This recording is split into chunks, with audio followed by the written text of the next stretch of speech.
All right, and we're back. So in the last segment, we were talking about defunding the police and what that takes away from them, what it adds. Somebody who, I won't say his name, but is this guy running against you? Yep. Mm-hmm. Okay, so one of your opponents there said he had it on a Facebook post, and I had to like screen grab, and it kind of got a little fuzzy, but I gotta read it, guys. Hold on. So he basically said the following, and this is his words, so I'm not taking anything out of context, right? Let's be fair. I know this is likely to produce some concerns with the unions. You're on the city level. Okay, sorry, I'll just read it. I won't criticize, I'll read it. But a discussion needs to take place in Vacaville. With the call for defunding the police, I think this is important to at least look at the facts and have the discussion. At the end of the day, maybe everyone is on board. Look at the staff report for Council Tuesday night. Go to the budget page. In 2017, police budget actual $35 million. Proposed 2020 budget is $42 million. Fire budget actual in 2017 was $25 million. Proposed 2020, $29 million.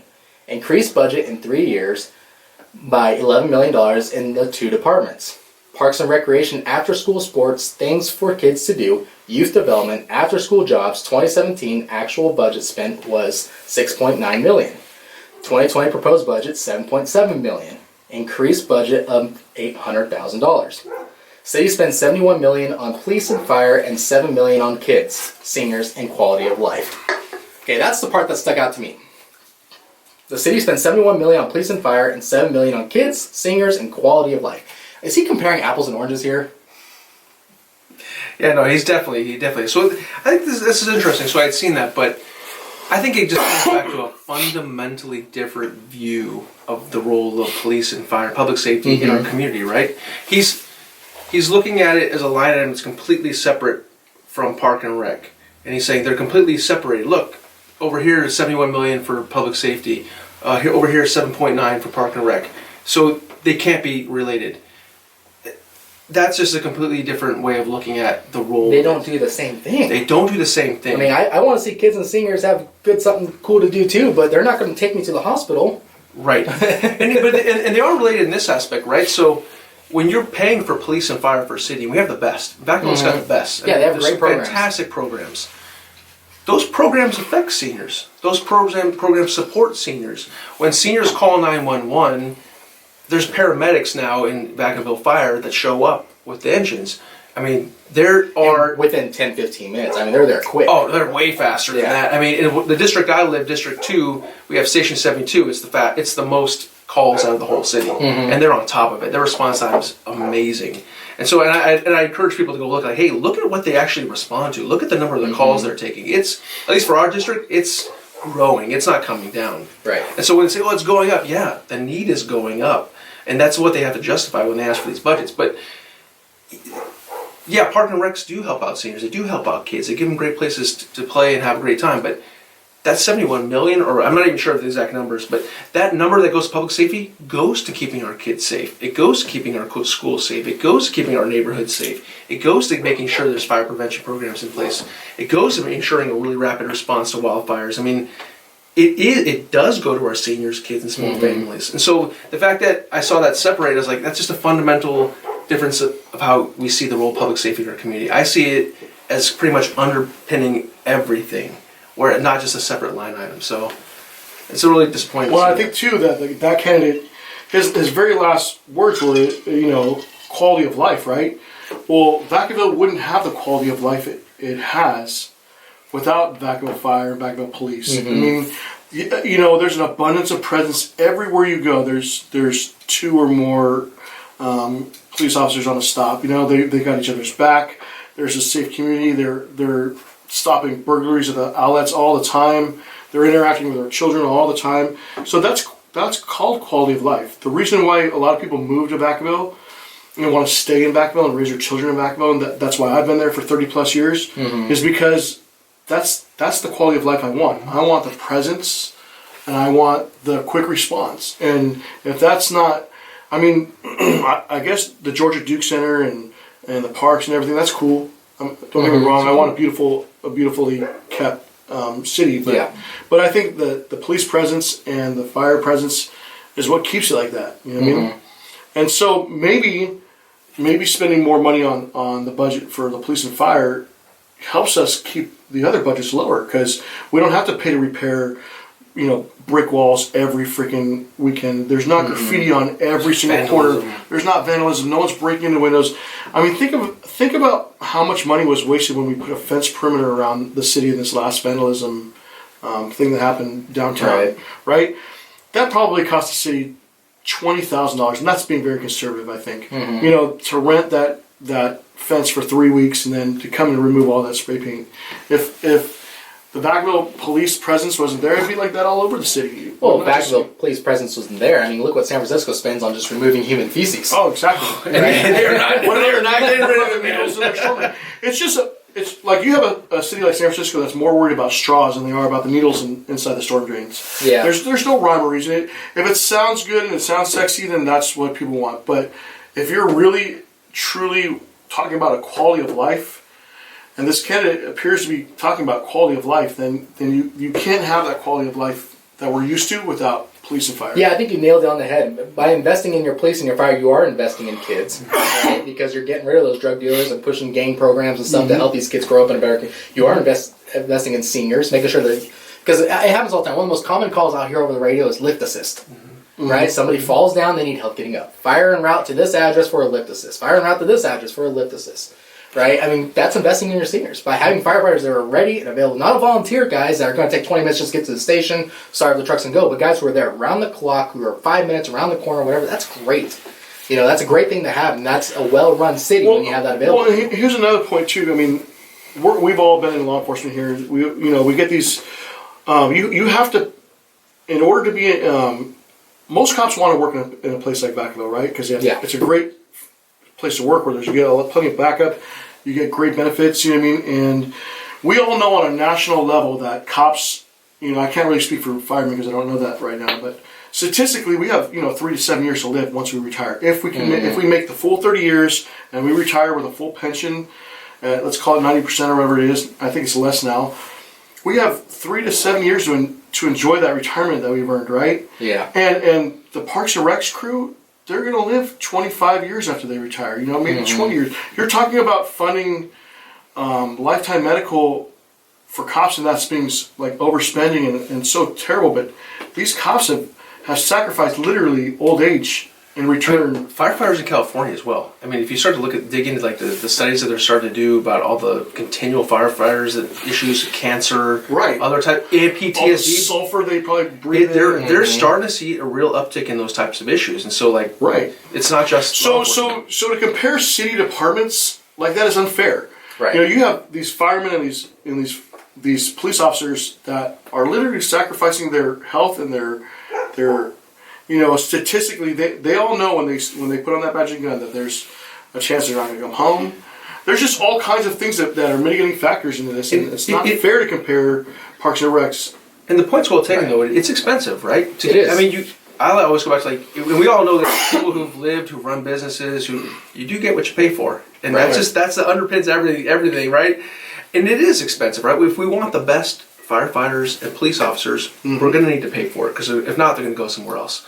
And so for me, it's like, instead of like trying to look to ways to cut it and to detract from what makes Vacaville such a cool place and a great place and a safe place, is like, let's focus that energy on bringing in more revenue. Like, let's go after that. Like, that is attainable. There's plans that are out there. Which brings us right back to small businesses, right? Exactly. Making it easy to open and have a small business in town. Well, and that's the problem with like you earlier said that, I ruffle some feathers and stuff. The problem is that when law enforcement serves a small business that's the most pro-small business, pro-law enforcement and fire small business in all of town, and they serve any business, whether it be my barbershop or any other business that's full of good people that are working hard, that are trying to make ends meet, when they're utilized, I think the police should have never been utilized. But when they are utilized and those businesses blast it out like, hey, I just got served a cease and desist by our very own Vacaville PD, who we support, who are our clients. They're, I used to work in that field. These are my brothers, right? So it's like they burn the candle from both ends, because now you have like citizens that don't like cops that are always, there's always going to be that, right? But now you have the good citizens like, wait a minute, why are they doing that? Why are they being utilized to do that? Why? So it's not that small businesses like mine were looking to ruffle feathers with law enforcement. We definitely don't. I'm the number one supporter of law enforcement. I think these guys should get everything that they have coming, right? And all good things too. But I also remember like, hey, I swore an oath when I was a cop to uphold the Constitution, and that seemed like a very unconstitutional thing to do, to go and try to shut down businesses. And I think that it's just a struggle to maintain a small business and live in a community like Vacaville, and then when the city of Vacaville's police officers show up at my shop, it's almost like an oxymoron. Like what, I think it was a frustrating situation for everyone. I mean, for me, I don't even see it as a police issue, not a particular issue when it comes to small business. I think it's a city leadership, it's a county leadership, state leadership issue. I mean, these law enforcement police officers, they work for chief of police. Who does a chief of police work for? He works for politicians at the end of the day. That's who he works for, city right? manager, who's city manager, and they're direct employees of the city council, right? So it's a real chain reaction of events. And so for me, that's who I hold responsible. I hold city leadership, county, state leadership. Those are the folks who should have stood up for small businesses when they had the opportunity, and they didn't.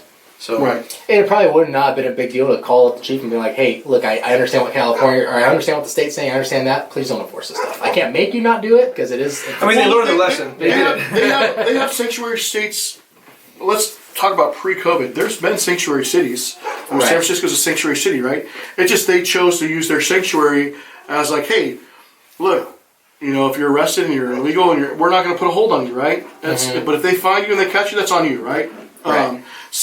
Same thing. Like, why not utilize it for good American citizens? Like, hey, look, you're a small business. You're licensed by the state. If the state wants to take action on you, that's between you and the state. But we as a city, we're gonna, me as the mayor, me as the council members, me as the chief of police, and whoever the managers are, the city managers and lawyers, they should have been like, hey, look, we're not gonna go after. Unconstitutionally, really go after small businesses that are just doing what they're allowed legally to do. And they were silent. I mean, a lot of these council members, a lot of these county supervisors, a lot of these state delegates, and they were quiet. They didn't stand up when they had the chance. And for me, like, part of the reason I'm even running is because I was talking so much trash, like, hey, man, they should have stood up and said something. That's why I was like, hey, if you're going to say, put your money where your mouth is, like, try to get into a role where you have the power to stand up and say something. Well, I'll tell you what, I mean, courage is contagious, right? You get the one person that stands up and says, hey, that's wrong. You watch how many people will suddenly stand up with them and be like, I'm with this guy. Well, and even with the city, like, so we stood up, we stood our ground, we weren't trying to be, as I think a lot of people were like thinking that my brother and I were trying to be like really anti the city and we could do whatever the heck we want. That's that wasn't our stance. Our stance was like, hey, we're just going to hold our ground.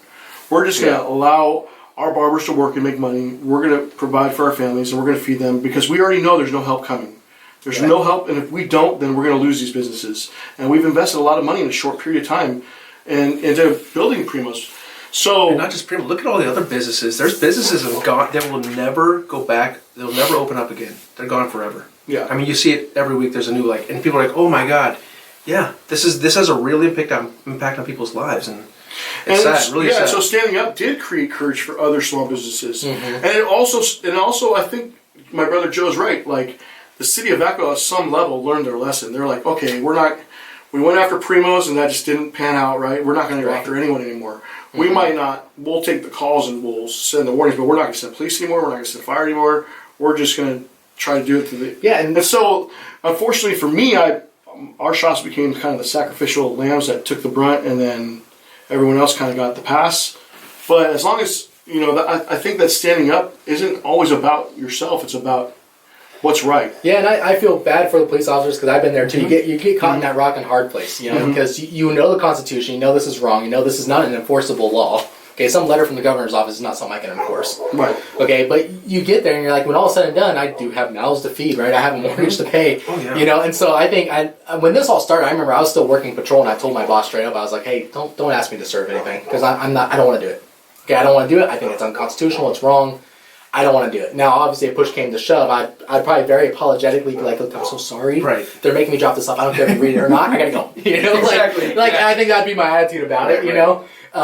But yeah, I did not like it. I did not think highly of any police officer that was willing or voluntarily like, yeah, sure, I'll take on that task. I was not good with it. And it was my understanding was a lot of police chiefs and sheriffs throughout the state were they weren't very vocal about it, but internally they had sent out memos or whatever, just kind of let everyone know word of mouth. We're not enforcing this crap. Right. We can't enforce this crap. I mean, you heard about that poor kid in Lodi who got fired because he wouldn't serve, cite these businesses. I mean, you heard there definitely was law enforcement officers that were like, whoa, this is not right, and some of them had consequences, and some of them worked for good departments that knew better. Yeah, some just went through the motions. I remember overhearing a different agency, because we scanned other agencies, but I remember these guys got dispatched to a restaurant because somebody called and said they weren't practicing social distancing.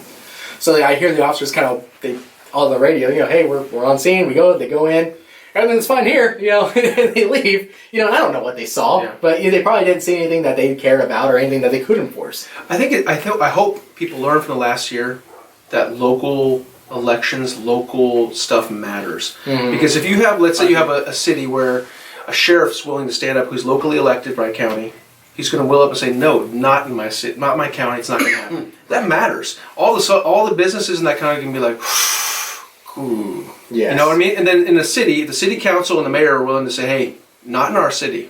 We're going to support the chief of police in his stance to say, not in our city. Mm-hmm. That is huge. And so I hope people will start to pay attention. Like, that stuff matters. When you can only do so much of the state, I mean, we're doing something right now, but local does matter. And then, and that's the problem I have with politicians right now. It's like, I think there's so many local level, state level, county level, all the way up to the presidential level, right? Everyone's so worried about their next campaign that they're unwilling to stand up for their constituents, because because I could easily see, the mayor of Vacaville being like, man, we've got to do something. Primo's just went on the air. He said Vacaville, and I mean, you guys are on Tucker Carlson, right? If we don't do something, like, the governor's going to stop funding us, and we're going to lose that, whatever money we have. And this guy. So I could see the dilemma, but I can also see that that's a great opportunity to have courage, and to lead from the front, right, and to have your constituents back, especially constituents that are, we're Marine Corps veterans, we're former law enforcement officers, we're very pro-police, pro-fire, pro-city of Vacaville. Why wouldn't you stick your head out and be like, whoa, we're not going to go after our small city business owners, you know what I mean? I mean, if you're going to be the face of a rebellion, why not let your small business owners be the face of your rebellion? Say, hey, look, I got to stand up for these guys. And there's some groups starting to organize and stand up. There's a good Unite Solano's a great one. They're starting to bring in like-minded businesses in the area. They're like, let's just educate ourselves on the way we can do business, stay open, figure things out together. So it's I think it created a whole new ecosystem in business, small businesses. That's pretty positive. Good. All right, well, wrapping this up, is there anything you want to add? You want to sell yourself a little bit? Yeah, man, let me sell myself. So District 2, if anybody in the Vacaville area is listening, it's a new district. There's no incumbent for this district. It's an open election. It's a special election. There's 3 candidates. I'd ask people just to check me out. Don't vote me just because you like law enforcement or whatever particular issue. I have a lot of different issues that I care about.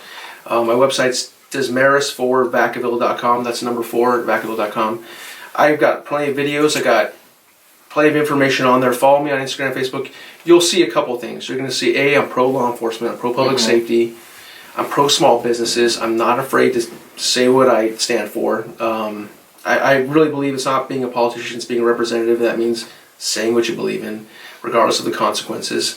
Might get me a little bit of trouble, but we'll see. And well, I think people like that. I think people who like politicians who are bold and say what they mean. Well, I mean, at the end of the day, I don't need this. Right. So in my private life, I'm a director of security and emergency management for a multi-billion-dollar biotech company.